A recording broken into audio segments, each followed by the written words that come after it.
So I guess you and I sit here.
말에 늘 못할 것이다. Someone has introduced that.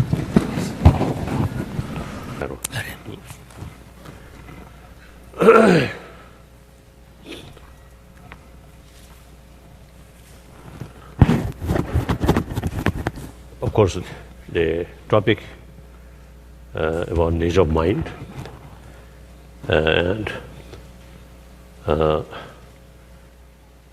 the sources of my talk, mainly Buddhist text. So therefore, at the beginning, I want to recite one shloka, verse, the salutation to Buddha. That verse wrote by Nagarjuna. Ange tusi yeso ne dawa do jeba be jere dan be chene de jeba kwatam ta la cha cha lo.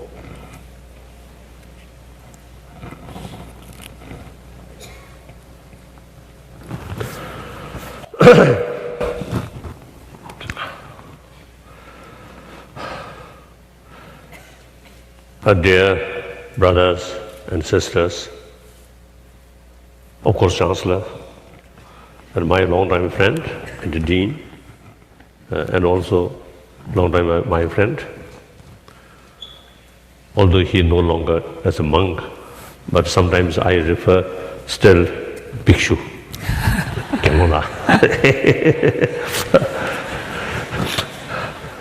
So, indeed, I feel great honor talk a large number of people and in the university campus. So great honor. Last 2 days, somewhat called flu or cold. So a lot of liquid come from here. And my voice, a little bit unusual, but okay. I think usually my voice, I think a little better than today's voice.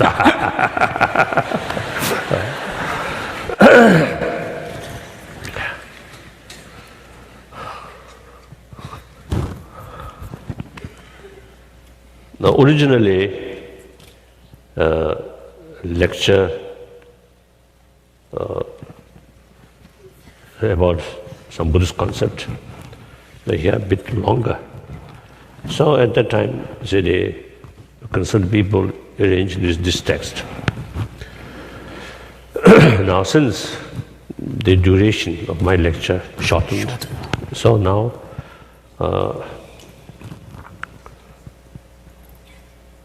I will not go through that text.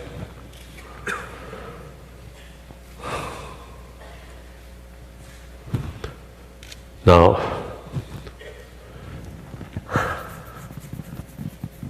the topic, nature of mind.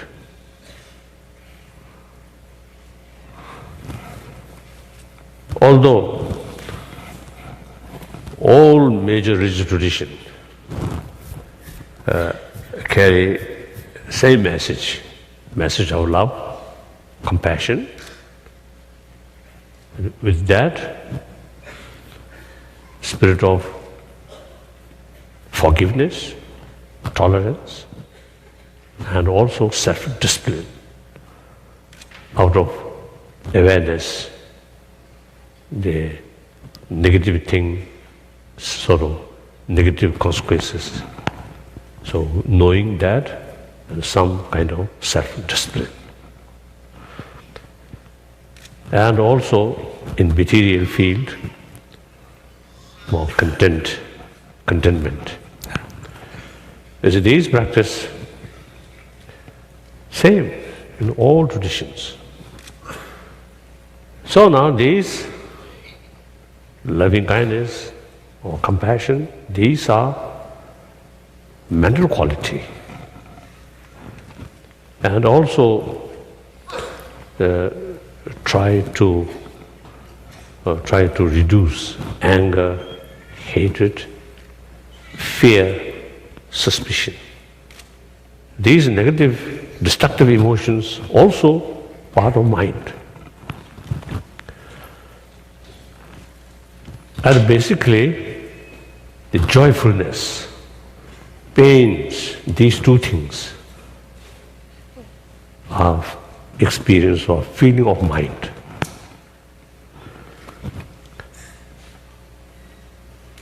So basically, all major tradition, and of course faith, also part of mind. So all major tradition, carrying message or practice or method to improve mind. Same.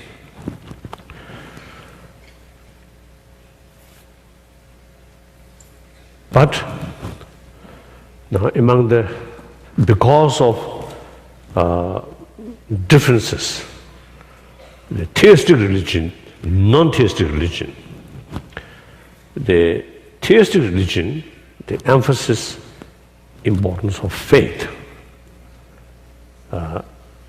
Faith towards Creator, towards God. That is the way of approach. And non-theistic, such as Jainism and Buddhism, and some other ancient Indian traditions, such as Sangha, one part of Sangha philosophy, is non-theistic. So non-theistic's essential idea is something like self-creation. And also the concept of law of causality, cause and effect, cause and effect, cause and effect. So therefore, ultimately, this something like Creator is within ourselves. So then naturally, not this body. Body also important as a basis of the mind. Now for example, human body is the basis of human mind. With this, with connection with the body, then we can, we can say it's a different mind. Mind of human being, mind of animal, mind of insect, like that. So that, and also the sensorial level sort of consciousness entirely based on the part of the body. Like that. But ultimately, body action, including voice, because of the verbal action, ultimately depend on the motivation. So motivation means mind. So according to the law of causality, things which we want and things which we do not want, all ultimately related with our motivation, our mind. So now, in order to achieve happy life, joyful life, we have to take care about our mind, motivation. Now, in order to overcome, in order to reduce suffering, we have to deal with negative emotion or destructive emotion, which ultimately bring these unwanted things. So therefore, special emphasis in these traditions about mind. Now naturally, logically, when deal with mind, we should have thorough knowledge about mind. Then also, within the what we call mind or consciousness, I don't know. Within that, there are so many different categories, types. Different types of mind. Thousands.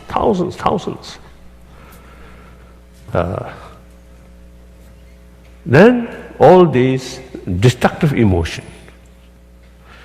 The only way to deal these destructive emotions only through mind, not through matters or injection or surgery, not like that, but only through another mind. Now, for example, anger, hatred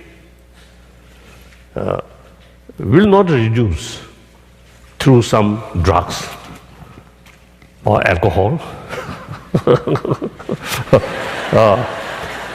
Maybe sometimes sleep, maybe. Even if there's a lot of anger, sound sleep may help reduce. The next morning, your anger a little bit smaller.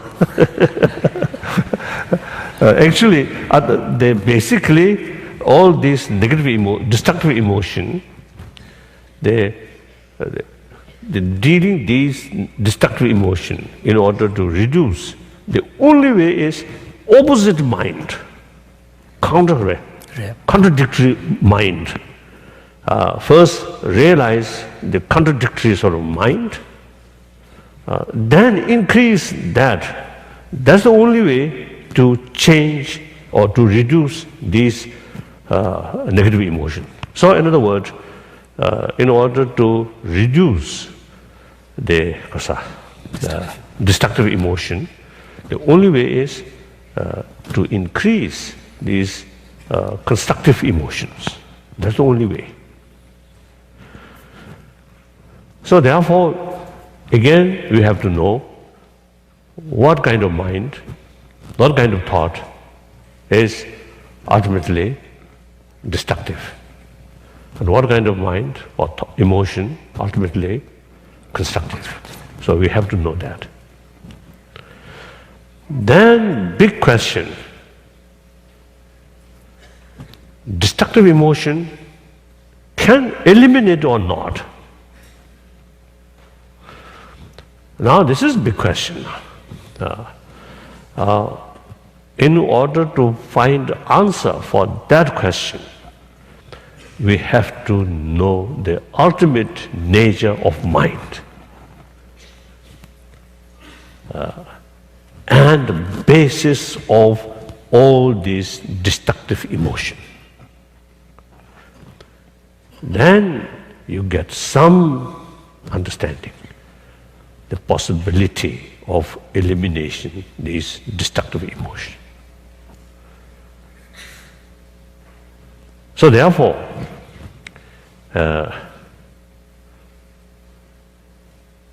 in Buddhist text, there quite a lot of information about emotion, about mind.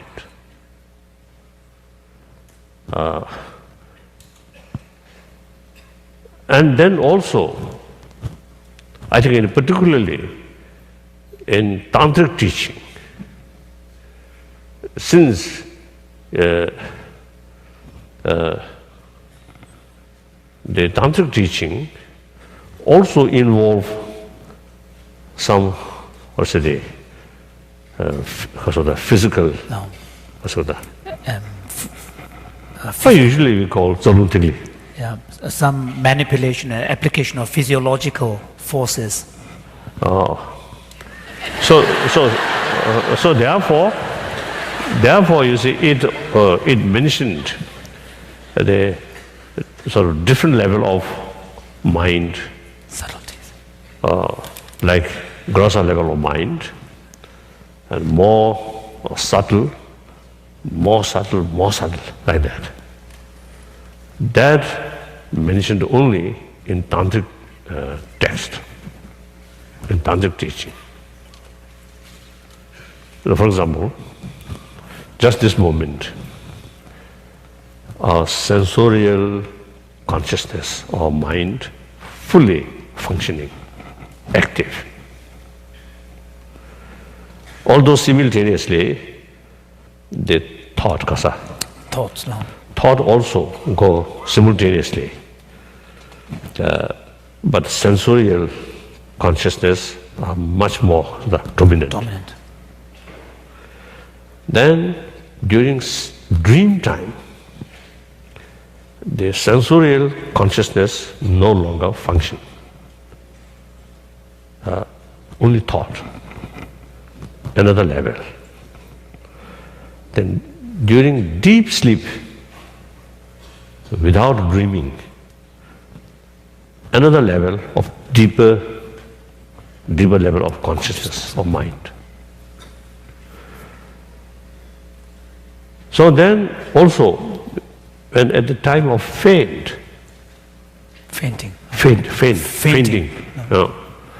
even stop breathing, another level of deep level of mind. Then at the time of death, all physiology, physical things, now for example, the heart beating stop, then blood circulation in the brain cease. within a short moment cease. Then all the neurons now no longer function. So all grosser level of mind then stop. I think something like human mind then no longer there, stop. But the only indication, we ordinarily we can notice that some people after death,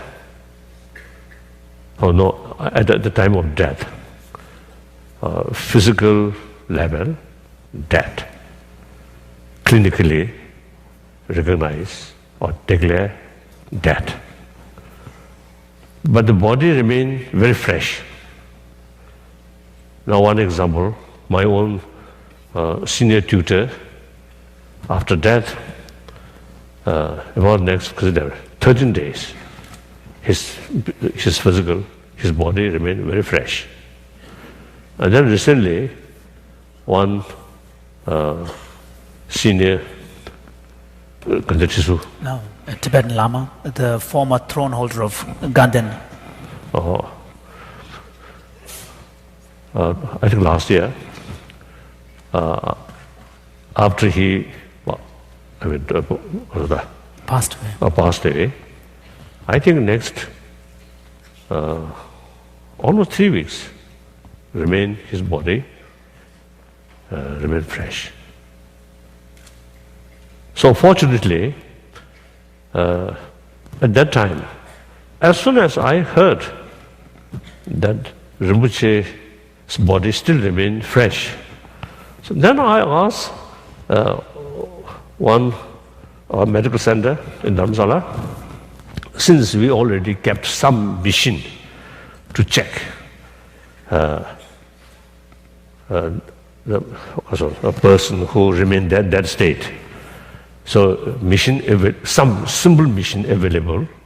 So I sent a message to them, and then they sent some people and carried those simple mission and put some wires on the head like that. So although they very detailed, because analysis not yet sort of finalized, but seems that after a few days, clinically that some weak electric sort of movement. Signals. Some electrical signals were there. In brain. So it is, they say, very unusual. So that we believe that still that person's innermost subtle mind is still in the body. So some influence in the body. So that is we call most subtle consciousness. So there are many levels. Now here one thing. So talking about the classical Buddhist sources for understanding the nature of mind, one important source is the Abhidhamma literature. And in the Abhidhamma text, particularly in the Abhidhamma Kosha, which is the Treasury of Knowledge by Vasubandhu, when he talks about the death process, and he talks about how the various moments of consciousness, one give rise to another consciousness, and also the transition from a virtuous state of mind to a neutral and to a non-virtuous state of mind, and vice versa. When he was explaining this, in this context, he explains that the moment of consciousness at the time of death can be depending upon different individuals, and at that particular situation, some of them can be a virtuous, some of them can be non-virtuous, and some of them can be simply a neutral state of mind. However, in Asanga's Abhidhamma Samuccaya, another Abhidhamma text, compendium of knowledge, here he says that if you really analyze the moment of consciousness at the point of death, at that very subtle point, the state of mind can neither be virtuous nor non-virtuous. It is beyond that dichotomy of virtue versus non-virtue, but rather it is a completely neutral state of mind. And then another source for the Tibetan understanding of the subtle levels of consciousness is the Vajrayana, the Tantric teachings. And there it is acknowledged that even that subtle moment of consciousness at the point of death, for a yogi, an experienced meditator, it is possible to affect that state of mind from a neutral state to a virtuous state. So the point here is that the destructive states of mind, the non-virtuous states of mind, they can only operate up to a level of consciousness, and beyond which a very subtle the subtle levels of consciousness arises, then these non-virtuous and destructive emotions and thoughts can no longer function. So that suggests that the destructive and non-virtuous mental states are dependent upon there being comparatively a grosser level of consciousness. This is comparable to understanding the Buddha's first public sermon on the Four Noble Truths. If you look at the Buddha's actual sermon, he presents his teachings on the Four Noble Truths by way of 3 repetitions. In the first stage, he identifies the specific nature of the truths, the truth of suffering, its origin, cessation, and the path that leads to the cessation.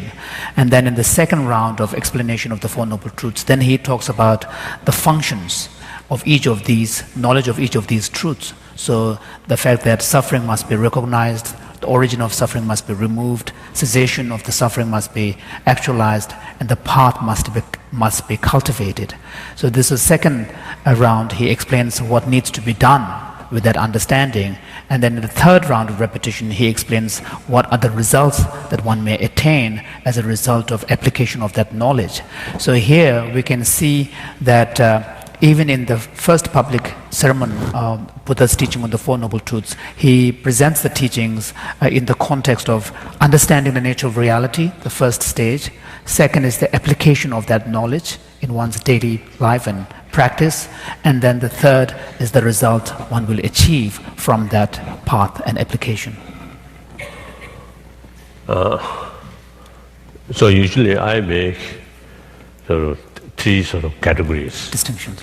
Distinction of Buddhism. Buddhist science, the first part I consider as Buddhist science.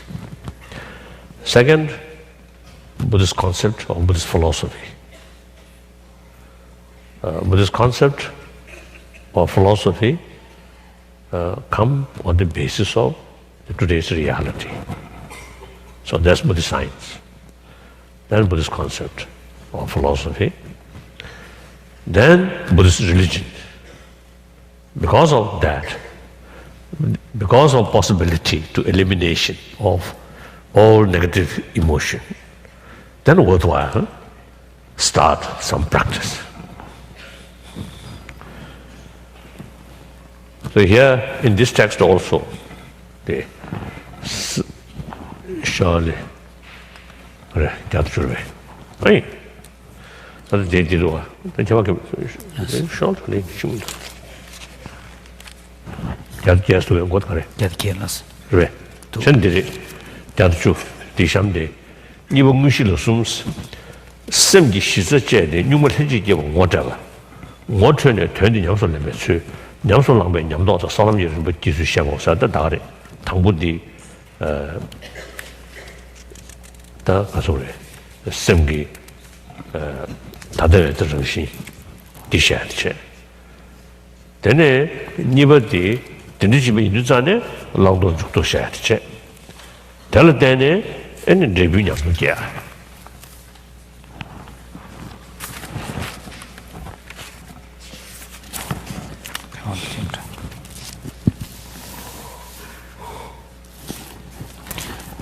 So in the text that was originally planned to be commented upon, in fact, we read a similar presentation here.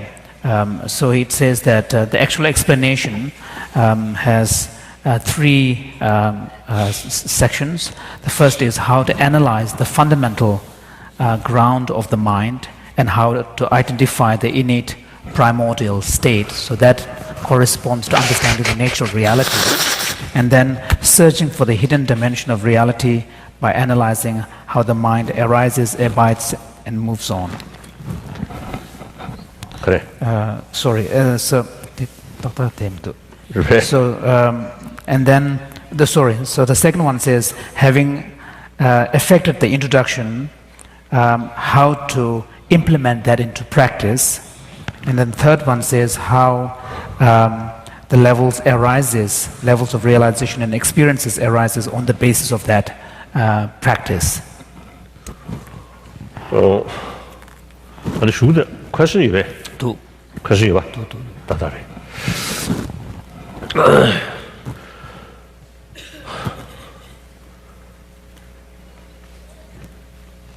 Now,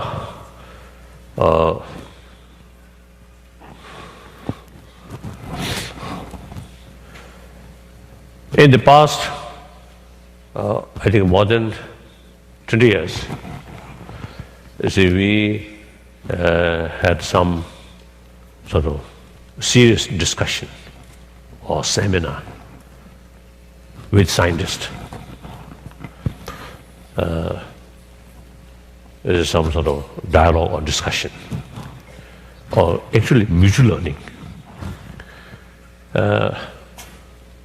Of course, basically it's four fields: cosmology, neurobiology, and subatomic physics, such as quantum physics, then psychology. So, and quantum physics also is in some similar view. A cosmology, basically same, but then some particular sort of description about the world, flat, and in the center, Mount Meru. These are up-to-date. Of course, the Buddhist text, the different description about cosmology. So therefore, so in a sense, the Buddhists have a liberty to choose which one they want to take.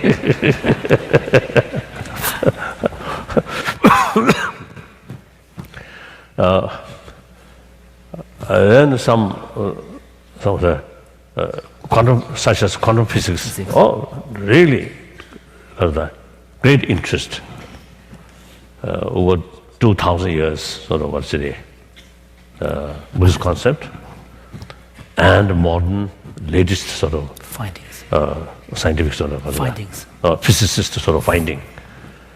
There are many similarities. Then, in any way, about the physical part, there are many things to learn from modern science to Buddhist. So really worthwhile, listen or study from them. Then the neurobiology,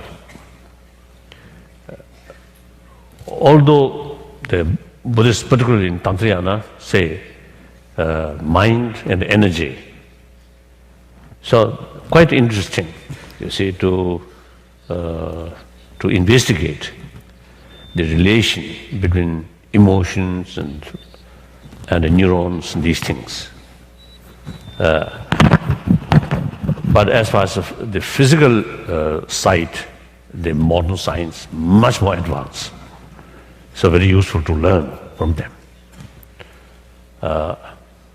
But the connection between neurons and the consciousness, mind, still is not very clear.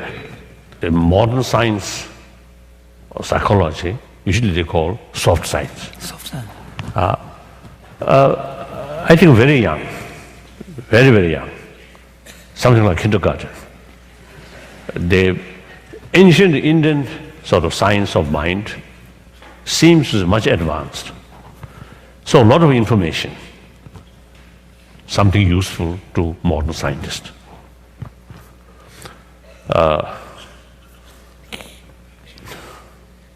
So therefore, my scientist sort of friend, they provide that simple equipment to test. So although they, since I think almost 10 years ago, some equipment is put there, but then just wait, someone who should die.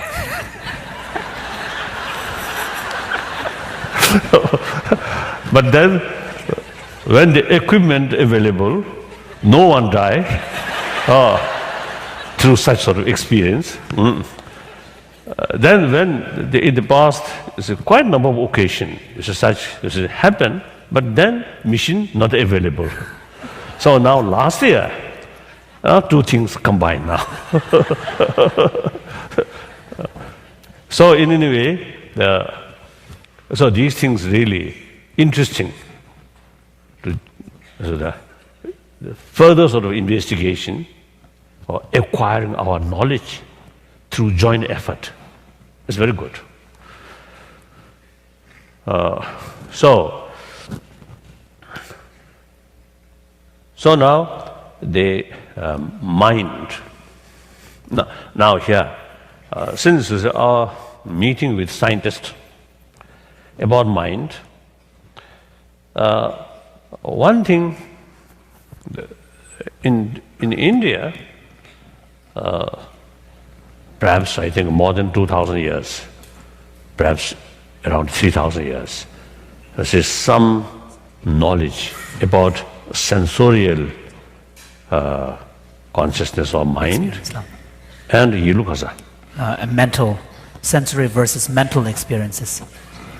So in this modern science, this 사회적인 임지 잘 매매서 동안다. So, in the course of our conversations with scientists vis-a-vis classical Indian thought, one thing that seems to be clear is that on the part of the Western science and its kind of theoretical traditions, there doesn't seem to be, unlike in the classical Indian context, a clear distinction drawn between sensory level of experiences versus mental level of experiences. That's very, very important, make distinction. The sensorial consciousness of mind very much related with the body, with the body element. Body elements. The mental level, as I mentioned earlier, the grosser level very much related with the body element, but more subtler, more autonomy.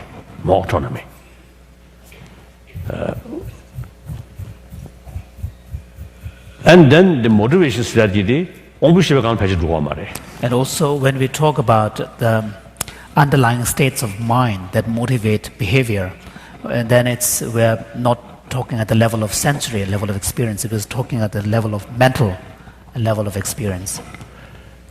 제가 팬이 되댕에기 이루 똑같이 자주치야라 옹부시에 간에 당제시대 찍고 시작하고 그러셔.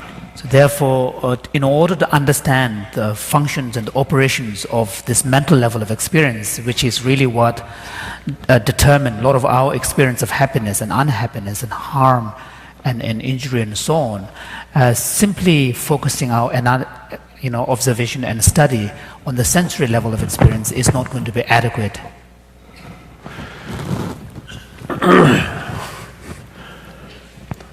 Now, since Tibetan Buddhism, actually the pure lineage of Nalanda tradition, it is very clear that because in 8th century, although I think interest about Buddhism since 7th century developed and tried to learn already began, I think. But more sound basis. Systematic sort of establishment of Buddhist study or Buddhist practice, 8th century. The person who actually is carrying the main responsibility to teach and also give ordination, that's Shandarakshita.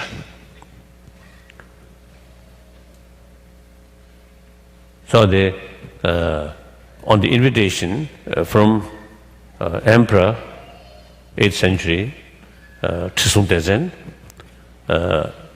two Indian the important gurus come. One, Guru Pema Sambhava, one, Shandarakshita. So the main responsibility, as I mentioned earlier, giving ordination and also give study lessons, mainly carried the Shandarakshita. So this Shandarakshita, very well known, great master, one of great master of Nalanda, and holder of Madhyamika philosophy, and also as a Shandarakshita, great logician. So I think since beginning of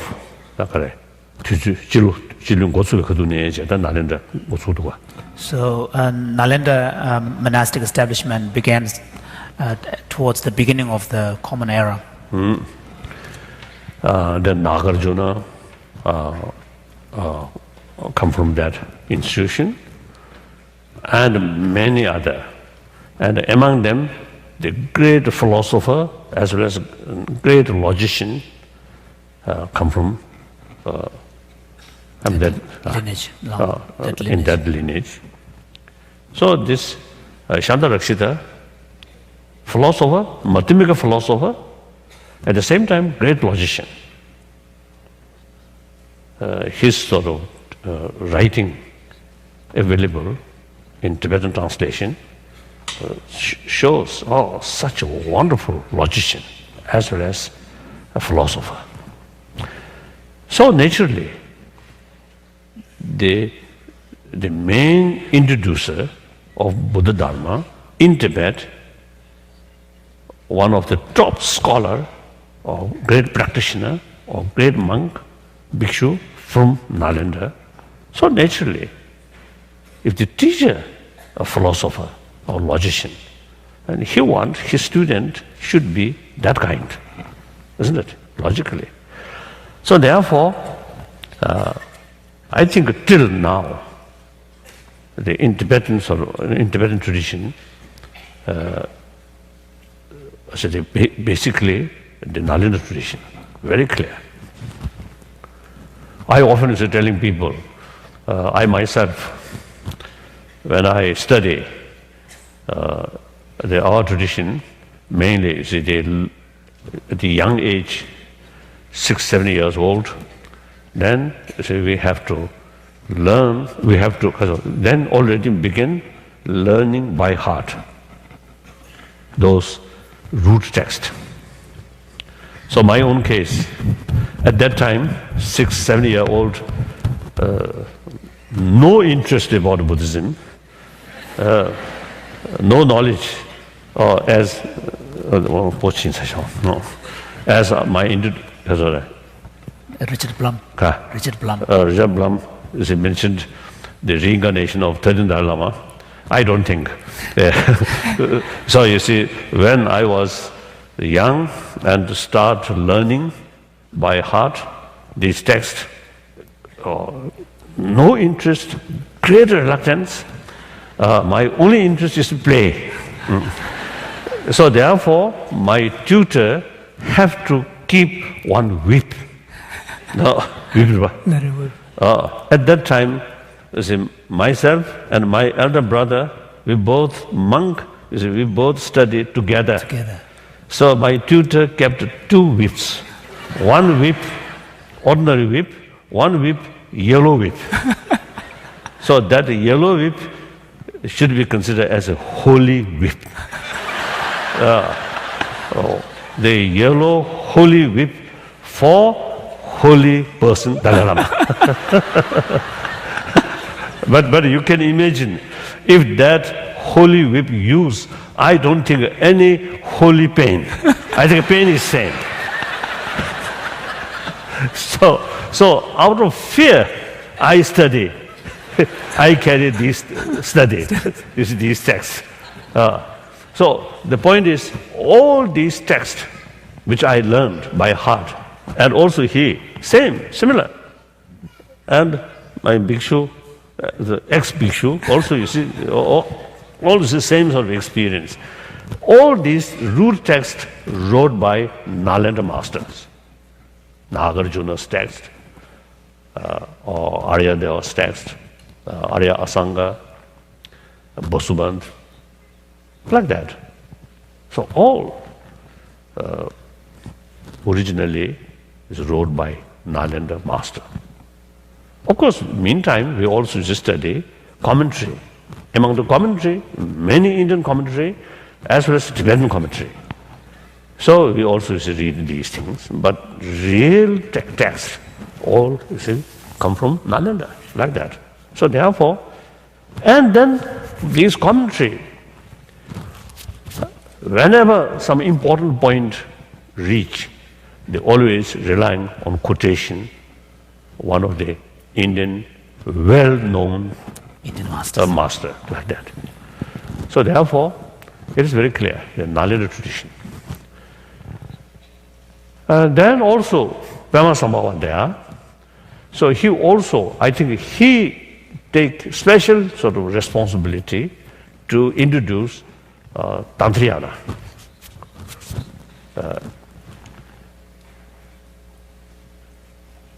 Although we believe they, or say among Tenjur, which text wrote by Indian masters, various Indian masters, which translated into Tibetan, about 200 volumes. Among them, quite a number of tantric texts or commentary wrote by, in name of Nagarjuna and also Aryadeva and many others. So therefore,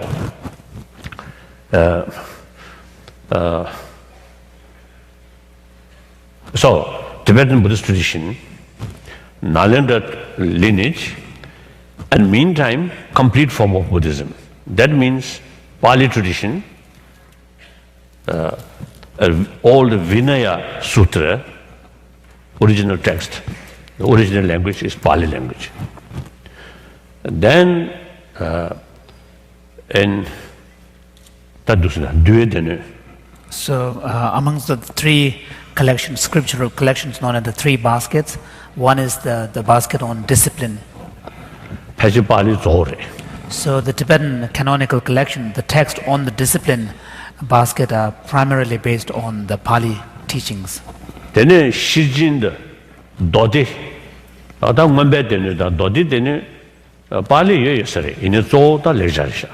So within the two remaining baskets, one on sutra, the collection of discourses, the other is abhidhamma or higher knowledge. For these, although there might be some specific Pali text, but primarily these were translated into Tibetan from Sanskrit language, Sanskrit sources. For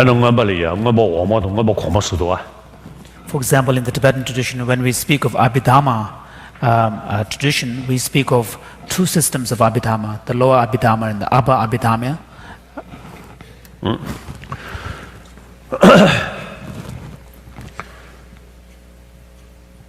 So then, in Tibet, since 8th century, complete form of Buddhism, then introduce and start. That usually we call Nganjur Nyingma. The early translation school. Then, 9th century, 10th century, 11th century,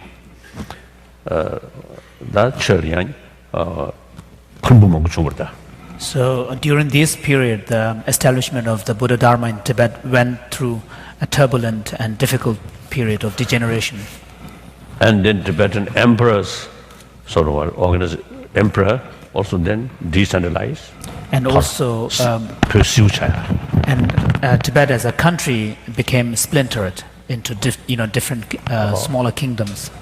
Then Sarma, Choji Pe, and then when around the time the Indian master Atisha came to Tibet, so this is in the early part of the 11th century, then what is known as the second phase of dissemination of Buddhism in Tibet occurred, and from this movement emerged other Tibetan traditions such as Kadampa school and the Kagyu school and the Sakya school. Then later, Giluk tradition also. So all these say a complete form of Buddhism. That means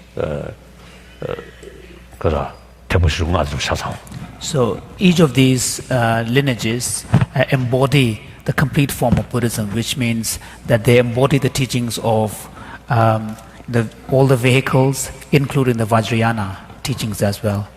The tradition speaks of 9 yanas or 9 vehicles, and 9 vehicles are identified as the vehicles of the disciple, the self-enlightened ones, Pratyeka Buddhas, and the Bodhisattvas, the 3 external vehicles. And then within the Vajrayana teachings, there are Kriya, the action, Upa Tantra, and Yoga Tantra. So these are another set of teachings. And then finally, you have the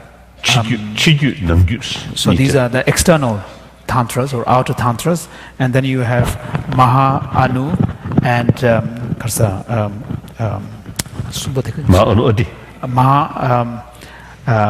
Mahatantra and Anutantra and Atitantra. So these are the three inner Vajrayana teachings. So we can see that there is a complete recognition of the complete form of Buddhist teachings. So in the Nyingma tradition, particularly from the Dzogchen perspective, the great perfection perspective, then one speaks of one gives teachings at the level of pertaining to the subtlemost level of consciousness, which is the innate mind of clear light.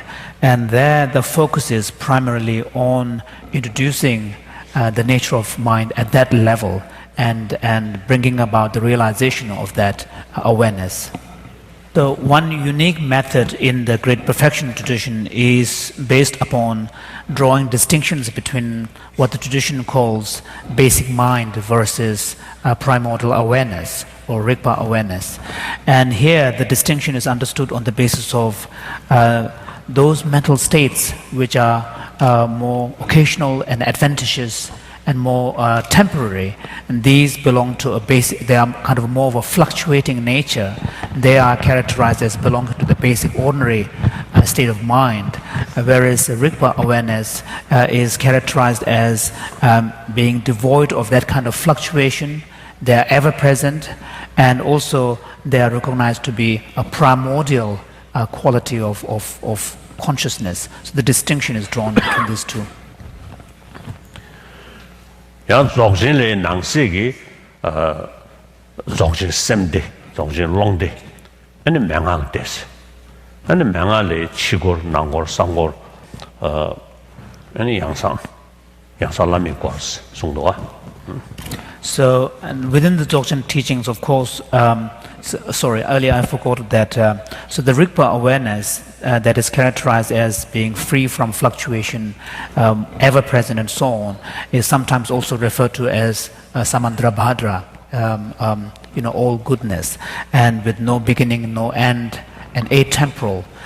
So within the Dzogchen teachings, again, there are many different levels of teaching or many different classes of teachings. For example, the three primary classes of teachings are known as the cycle of mind teachings, cycle of expanse, and the cycle of instructions.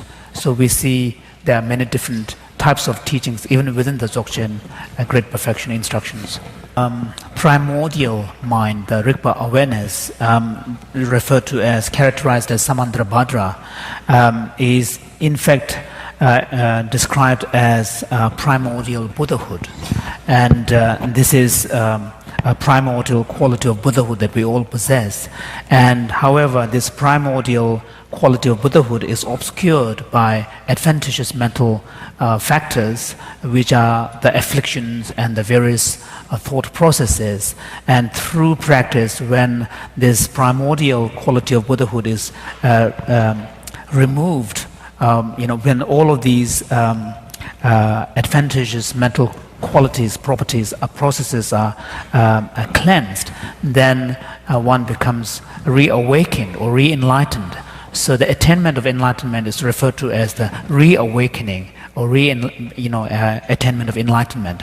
And this is, in a sense, analogous to an idea in the perfection of wisdom teachings, where the nature of one's mind is referred to as the natural nirvana, and the natural nirvana serves as the basis for the possibility of attaining a nirvana with residue and nirvana without residue, which are constituted by elimination of the afflictive forces. So if there is no natural nirvana, then there is simply no possibility of the attainment of the nirvana, actual nirvana. So the idea is similar. So similarly in the Dzogchen perfection teaching, because of the presence of the primordial Buddhahood in us, it allows the possibility to gain this reawakening, attainment of Buddhahood.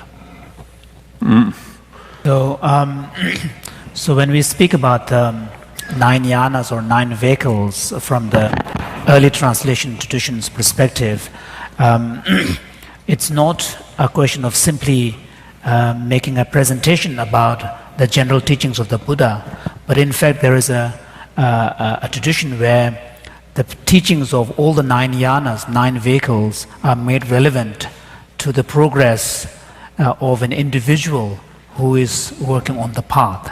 So in this respect, then all the teachings of the 9 vehicles become relevant to the transformation of an individual person, a practitioner.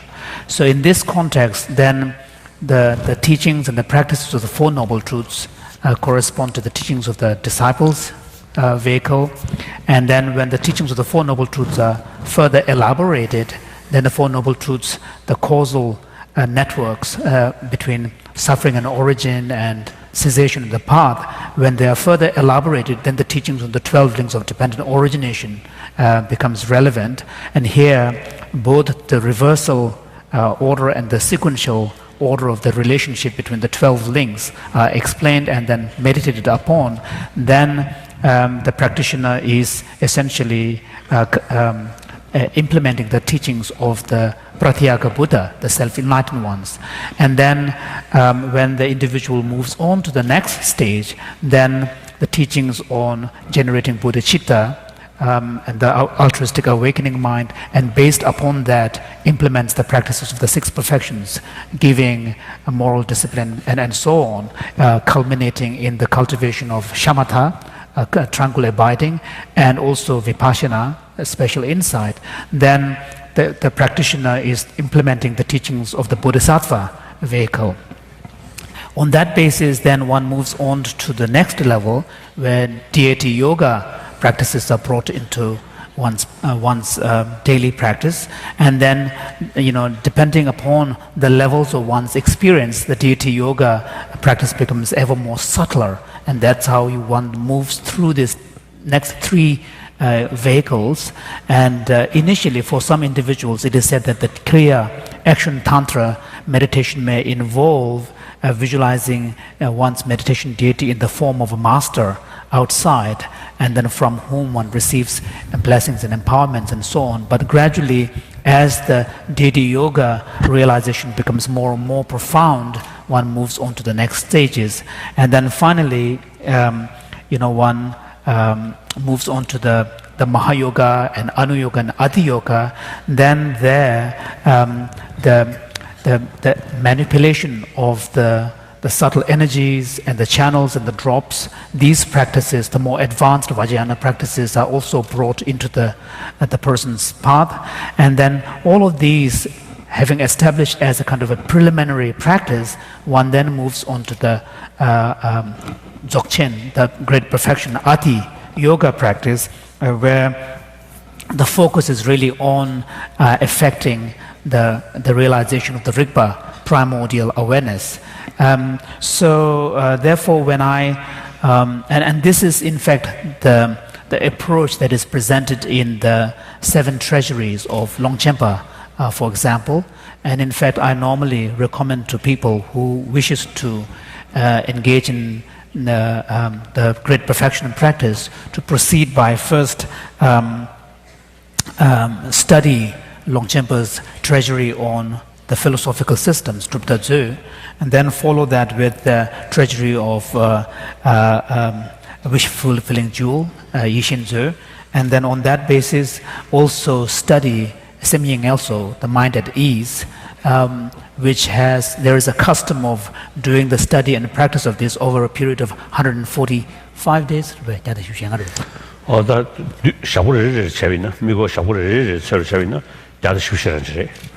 So if each of the meditation cycles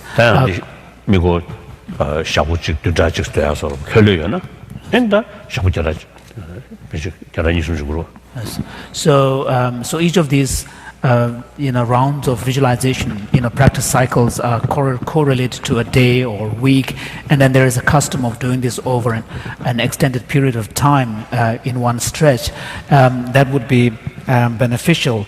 And then gradually one can move on to the study of the treasury of the Supreme Vehicle, and then the treasury of ultimate expanse. And in this way, the approach would be very systematic.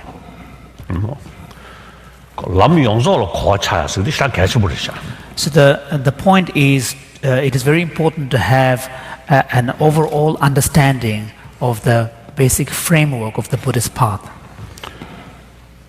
다음에 강사 깬데 레트젠라 거라 다 담아 수세지 다네 그러면다 더버지야 되는데 용거리 달라 강사 거전스를 그래 다 담바 지공도 쳐봐이나 담바 용서로 거차고 다네 아니 냠네 지기이나 담바 지전세야 되긴 노단 투부 좀 뛰어야 So, of course, there could be an individual circumstances where some individual practitioners may have residual karmic forces, being brought from the previous lives, and then, in a sense, they are connecting with what is, moving on from already a certain stage. In which case, a very specific instruction from an experienced guru or a master may be an appropriate approach. But generally, for most practitioners, it is better to approach from the basis of having an overall understanding of the structure of the Buddhist path and then engaging in specific practices on that basis. Then next, Gurju. Gurju lineage mainly come from Naropa. At the Lama Marba or Tibetan, he received teaching from many Indian masters, and particularly his sort of was the mathematical philosophy is concerned from Mitiba. So very clear, the Mitiba is the holder of the Jandakitis view, like that. Then the Gurju Chakya Chambul, Sunuzane, Chakya Chambula, Giluli Chakya Sunguyare. That is Chakjala Donga Nietzsche. Dojangbe on the Chakya Chambu. This all in Umedal Kungoshigore. Dagata Chakya Shisach, the one, the Nezu Dayunguyare, Choyunguyare. Then Tumumoim, but they not were said the training. Naruchurugange, Vesakomiatua. Oh, that Teda, that Tain Yamnichaya Della, any Chakya Chambu, Mahamudra at the tree. So that's also the Numahenji Lotini, that Najo more game we are. Lamdi more game we are.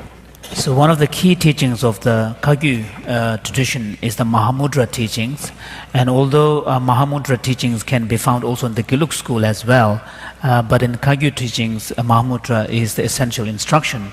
And when we speak of the term Mahamudra or the Great Seal, this can be applied in the context of Sutra teachings and also in the Vajrayana Tantric teachings. When it is used in the Sutra context, then Mahamudra refers to meditation on emptiness, particularly emptiness. And however, in the Kagyu teachings, when the term Mahamudra is used, it's being used in this Vajrayana sense, where the key point is to really utilize the innate mind of clear light into a realization of the nature of mind. And so the emphasis is really on the cultivation and development and also a realization of this innate mind of clear light. The Sakya tradition traces the lineage of its instruction to the Indian master Virapa or Virvapa.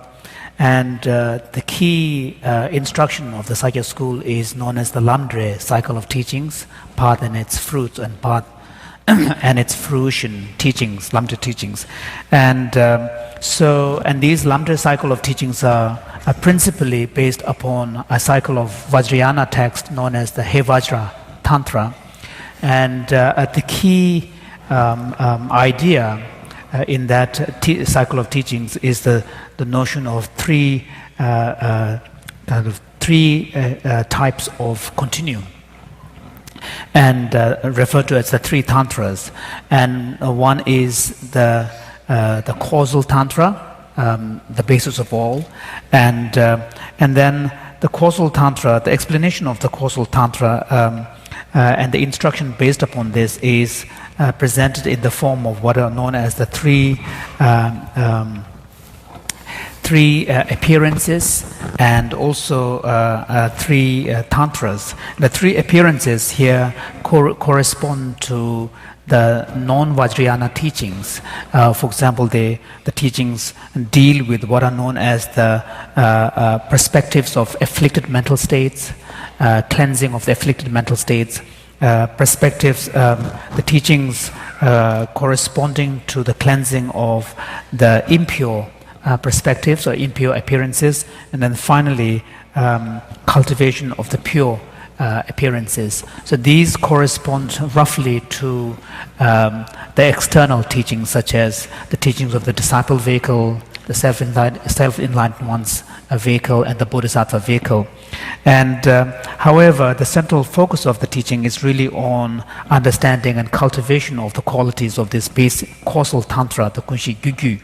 And so there is in the Sakya Lamdre teaching an explanation of a method of a practice where the three tantras are brought into some kind of mixture or fusion, and so this and the idea of the basic causal tantra is analogous to this idea of fundamental innate mind of clear light, which in the Dzogchen terminology is referred to as the basic awareness that is the Samantrabhadra, the primordial mind. And so, however, the instruction for bringing about a realization of that basic causal continuum is done through an experiential process in the Sakya school. For example, Sakya Pandita makes the statement that he says that in between the arising of different thought processes, the arising of a clear light mind, a radiant clear light mind, remains uninterrupted. So what he is saying is that, for example, if you observe the mind, your own thought processes one follow after another as if in a kind of a sequence, but in between the arising of one thought and the dissolving of that and arising of another, there are interval, regardless of how short they may be, but there are intervals between the transitions of different thought arising of thought processes, and the practice involves trying to tease out those transitional periods so that one can recognize and these gaps in the arising of another thought and dissolution and arising of another thought.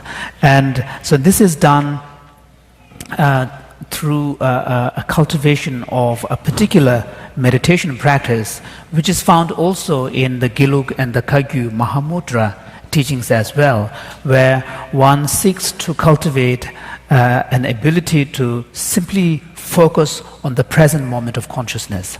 So this involves deliberately refraining from chasing after any thoughts that look back retrospectively into some kind of memory or recollections and so on, nor chasing one's mind after some kind of future anticipatory experiences, some kind of future directed oriented thought processes. So one refrains from both looking backwards into the past nor into the future through anticipation and hopes and so on, but remains simply in the present moment. So initially, what one experiences is simply a kind of an absence or a gap, but through experience, as one learns to prolong that period of this absence, of the simply remaining focused in the present moment, at that time one comes to recognize the subtle thought processes. And this is, although not exactly the actual clear light state of mind, but it is somewhat belonging or indicative of that basic clear light mind. And for example, in the Dzogchen teachings, it is through this kind of practice one cultivates what is called a sense of wonderment. Simply being aware of the present state and just remaining in that state with a total wonderment and sense of wonder.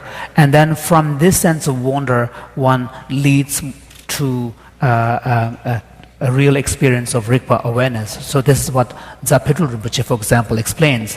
So in the Sakya Lamdre cycle of teachings, although that kind of language is not used, but the basic idea is to really cultivate that present moment awareness with a sense of wonder, where one does not let one's mind follow after the temptation of looking into the past or into the future, but simply remaining in that present moment of consciousness. As one learns to remain simply focused on the present moment of consciousness, then one allows for the natural quality of the mind to express itself, and the natural quality of the mind is clear light. So this is the instruction that is found in the Sakya cycle of teachings. Now, of course, in the Dzogchen Great Perfection teachings, there is a recognition that even when the gross levels of thought processes are occurring, like when, for example, when a strong afflicted state of mind arises, even at that point, given that all of these mental processes are in some sense expressions of this basic Rigpa awareness, and they are referred to as effulgences or expressions or manifestations of Rigpa awareness. Therefore, even the most afflicted state of minds are permeated by the quality of a basic quality of awareness. So in Dzogchen Great Perfection instructions, there is a technique where while the afflicted state arises, one learns not to follow after the grasping and clinging that normally tends to arise with these afflicted mental states. So while when the afflicted mental state arises, one refrains from falling after the grasping tendency, but rather maintains one's focus simply on the bare awareness dimension of that experience, and through this way affect the actualization of the Rigpa awareness. So this is a unique method found in the Great Perfection teachings, whereas in the New Translation School teachings, the principal approach is to utilize various techniques to withdraw the grosser levels of mind and energy, and so that the subtler levels of consciousness and energy can become more manifest. Because when the sensory and the thought processes are active, then the subtler level of consciousness remains inactive, and through manipulation of the physiological forces such as the channels and the energy that flows within them and the drops and so on, one learns to withdraw both grosser level of consciousness and the energy, and then allow for the subtle levels of consciousness to arise. So that's the principal approach found in the New Translation School. So this is in fact one of the key approaches of the Sakya school of teaching, where it talks about the union of clarity and emptiness. And here, clarity refers to the clear light, and emptiness to the emptiness quality. So in this, it says that the clarity is the defining characteristic of the nature of mind, and emptiness is the ultimate reality of mind. And through the union of the two, one attains the realization. And also this kind of teaching is also referred to as the indivisibility of nirvana and samsara, because in this basic causal continuum, all the attributes of both samsara and nirvana are present. All the attributes of samsara, the cyclic existence, are present in the form of actual characteristics that we experience, and all the attributes of the path are present in the form of qualities of the mind, and all the attributes of the result are contained in the form of potentials. So therefore, this Gunshin Gyugyu the basic causal tantra or continuum is understood to be a form of an indivisibility of both enlightened man and unenlightened state.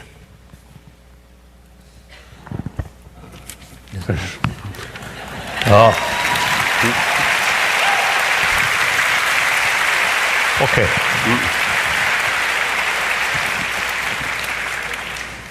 So perhaps some question. Already here?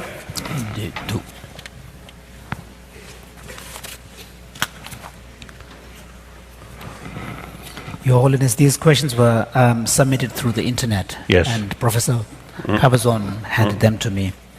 The first question is, in my reading of some of His Holiness's books, I have sometimes seen the subtlemost nature of mind characterized as neutral.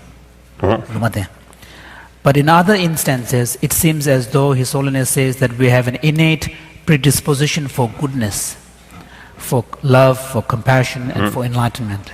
So this would seem to imply that the fundamental nature of mind is positive or virtuous, but not neutral. Can Your Holiness please explain?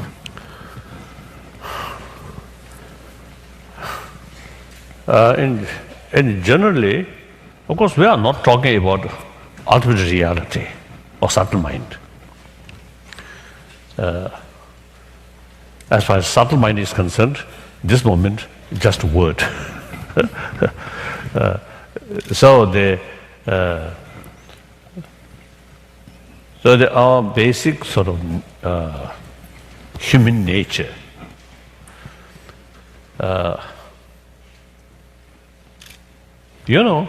The way, I think in afternoon session, I think I may explain something. Okay.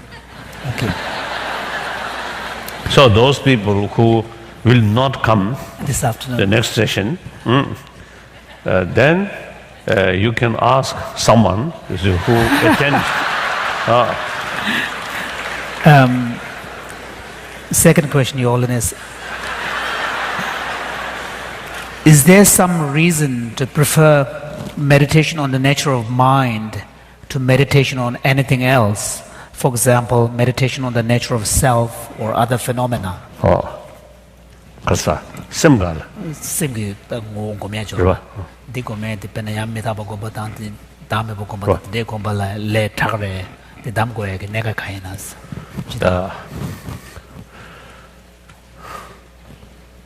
That's mainly should refer in tantric teaching, tantric practice.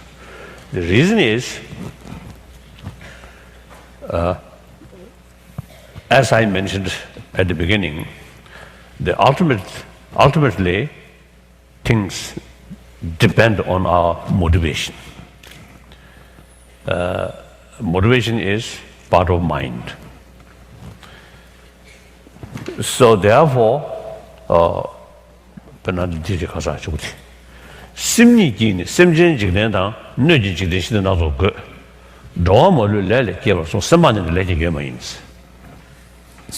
for example, in one Buddhist text, Chandrakirti, 7th century, he says that it is the mind that creates the world that we live in, and it is the mind that creates the actions that lead to that creation.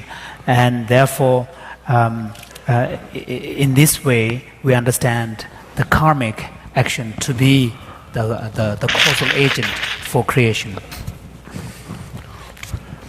다안다 되게 세동 숭주 사 릭동 열매 대동 열매 사 계시도와 디 춘이 버치버리디 다 베나 세동 숭주 사 릭동 열매 사 동니디 무슨 분배된 그 동니다 가서 베베는 유구된 그 동니다 동니 임베 뭐네 찍버리디 이네 최전 싸워다 모임에도 들어왔으니 그런 되게 쉬운 상담으로. 안다디 랑신디 랑기 다 가서 우리 보게 또배 주지못 되는지. 자, 근데 인도산에 셈지 춘이 가는 상담마다 믿어가. riknuyeme samta ngomati. So the name in the Pena the sound the Aryan Deve remain now the Sungyare, Simji Chuni, the dog where the huge catch me much. Contact Zawat is Sunya, other tea, not the Shego. Don't do any Shavina. Jedabana target, Chejang in Nagi, that tribute dog law you chane, Toma Kazak Damicom. Then a church Damicom said, Jisam Sungyare. Now, let me the day to send an image simply to continue on the Java Chevy. So, therefore, for example, we have been talking about the union of clarity and emptiness, union of Rigpa awareness and emptiness, a union of bliss and emptiness. So all of these are really perspectives coming from the Vajrayana teachings.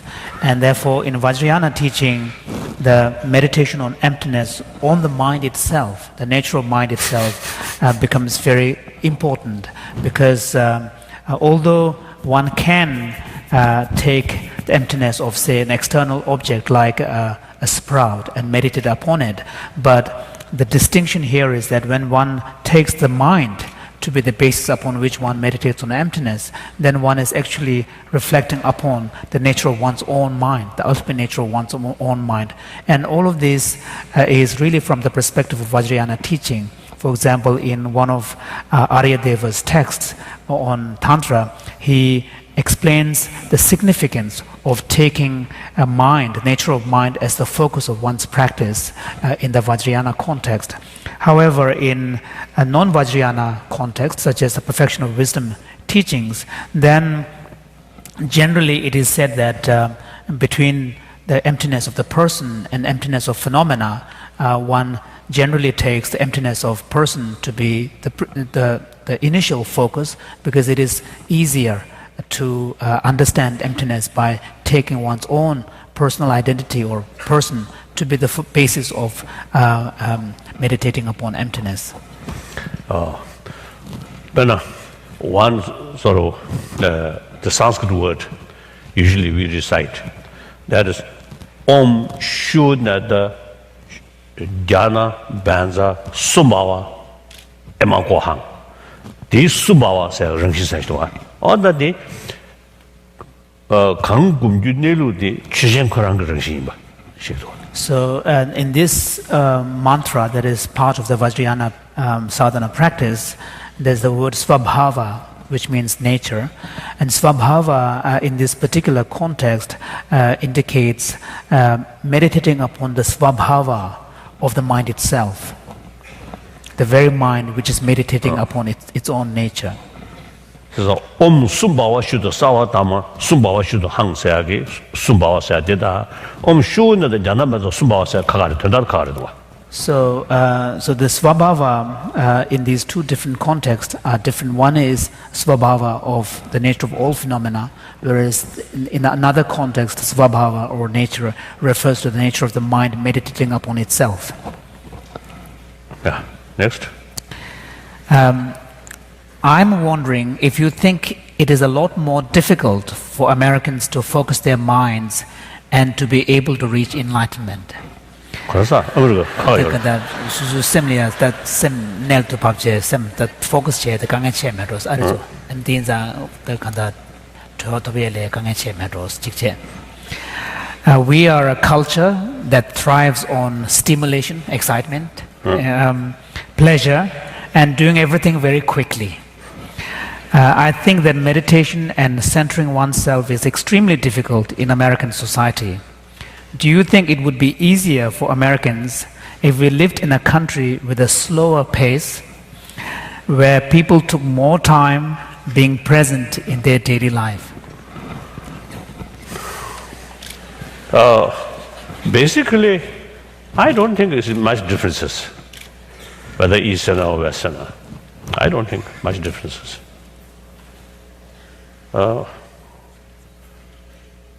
In fact, some of my American friends who spent years of meditation said their result quite amazing. So these are American, not Tibetan. so that shows basically same. same human mind. Yes, the external influence, important, but ultimately, the nature of mind itself is more important. So we everyone have sort of same potential, and I think because of that, same mental quality. I think like that. That's how I feel.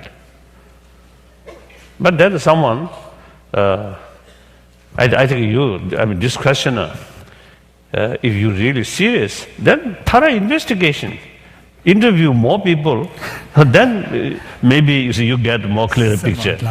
I don't think so much differences. Final question. Okay. I think 2-3 questions. Okay. Why did you say Buddhism is like a science of the mind? That word not originally come from me, but some Western scholar, describe. Buddhism is not a religion, but rather a science of mind. So ask him, ask them. Yes.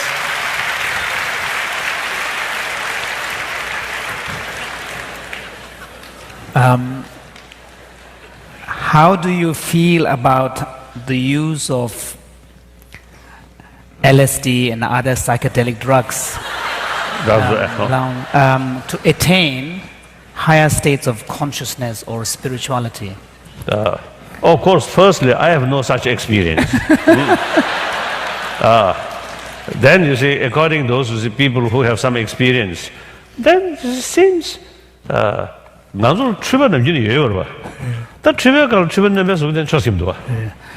from what I have heard from people who have had the actual first-hand experience, it seems that the experience of using these kind of psychedelic drugs tend to bring a greater profusion of illusion. And since we already have a lot of illusory experiences to begin with, so why do we need additional illusory experiences? Then next.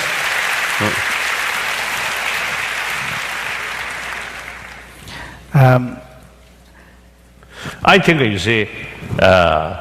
in serious practice is concerned, I think should not rely on external substances. Just simply try to cultivate the mind. Cultivate the mind, yeah. The nature quality of mind. That's much better.